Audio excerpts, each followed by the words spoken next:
पुढे आहे मला त्यांची मोबाईल मंत्र्यांची फसवणूक करताय. सवलतीच्या दरामध्ये सर्वसामान्य प्रवाशाला 30 रुपयामध्ये चहा नाश्ता मिळाला पाहिजे. ही एसटी सेवा जी देते आणि त्यांना कॅन्टीन जे दिलं जातं त्यामध्ये ही पहिली अट आहे. काय करणार होतो मला फक्त पुष्पगुच्छ देणार मी आल्यानंतर.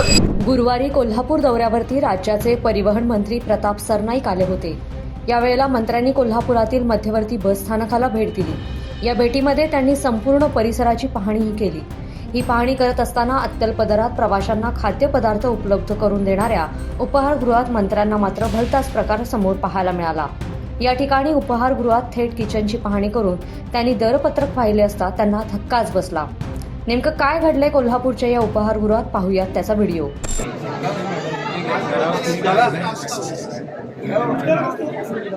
सवलतीच्या दरामध्ये 30 रुपयामध्ये चहा नाश्ता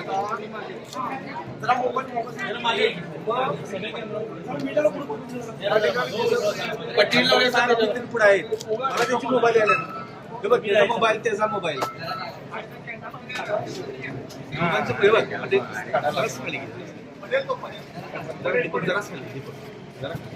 बघा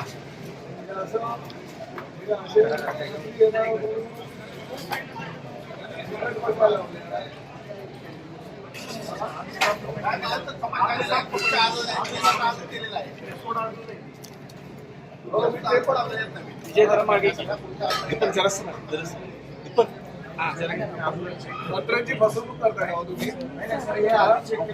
ठीक आहे ते जाऊ द्या पण हे काय बाकी ठीक आहे मी समजू शकतो. चला सवलतीच्या दरामध्ये सर्वसामान्य प्रवाशाला 30 रुपयामध्ये चहा नाश्ता मिळाला पाहिजे. ही एसटी सेवा जी देते आणि त्यांना कॅन्टीन जे दिलं जातं त्यामध्ये ही पहिली अट आहे. त्यांनी त्यांचा व्यवसाय करावा. आणि 10,000 व्यवसाय करावा 20,000 करावा. परंतु जो प्रवासी येतो तो गोरगरीब प्रवासी आहे त्याला 30 रुपयामध्ये चहा आणि नाश्ता मिळाला पाहिजे. ती सेवा का नाही इकडे करून घेताना आधी केली त्याचं चुकीचं काय करणार काय करणार तुम्ही. मला फक्त पुष्पगुच्छ देणार मी आल्यानंतर माझा सत्कार करणार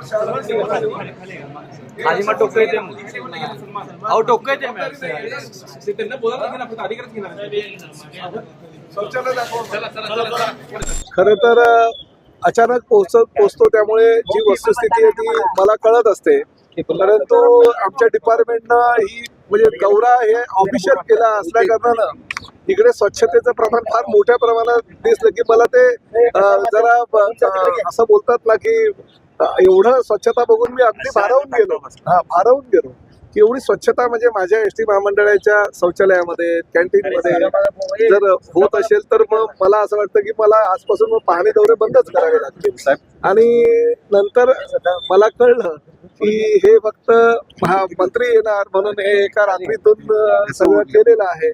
आणि कॅन्टीन मध्ये मी बघितलं तर कॅन्टीन मध्ये जे रेड कार्ड होते स्वच्छता होती, युनिफॉर्म होते, एवढे युनिफॉर्म चांगले होते, परत मास्क घातले होते, कॅप घातली होती, सगळ्या गोष्टी केलेल्या होत्या ज्या प्राथमिक गरजा आहेत. आणि एसटी महामंडळानं भाडेपट्ट्यानं कॅन्टीन जेव्हा दिलं त्यांना तेव्हा ज्या ज्या काही उपाययोजना करायला सांगितलं होतं त्याचं सगळं पालन केलेलं होतं.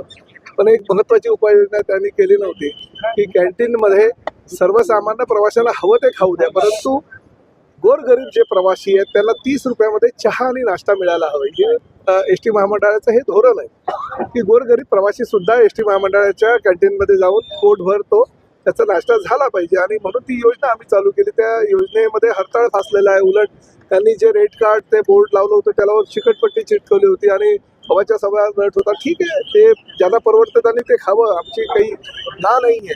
परंतु 30 रुपयामध्ये भरपोट जे काही पदार्थ द्यायचे असतात 2 समोसे 2 वडे आणि 1 चहा किंवा 1 कॉफी अशा पद्धतीचं ही योजना आहे. त्याचा त्या ठिकाणी बिलकुलपणे त्यांनी त्याचं नियमाचं पालन केलेलं नाही असं निदर्शनास आलेलं आहे. त्यांना मी ताबडतोब उद्यापासूनच 30 रुपयाचं मोठ्या दर्शनी भागामध्ये चहा नाश्ता 30 रुपयामध्ये मिळेल असा प्रकारचा बोर्ड लावायला सांगितलंय. पहिली वेळ आहे, स्वच्छता दिसली आहे, म्हणजे प्रत्येक वेळी कारवाई करणं योग्यच आहे असं मला वाटत नाही. तरी सुद्धा ही जी त्यांनी गोष्ट अंमलात जर आणली नाही तर निश्चितपणे त्यांच्यावर कारवाई. उपहारगृहात गोरगरिबांच्या खिशाला परवडेल असेच दर असावेत, तर 30 रुपयांमध्ये भरपेट नाश्ता ग्राहकांना मिळावा.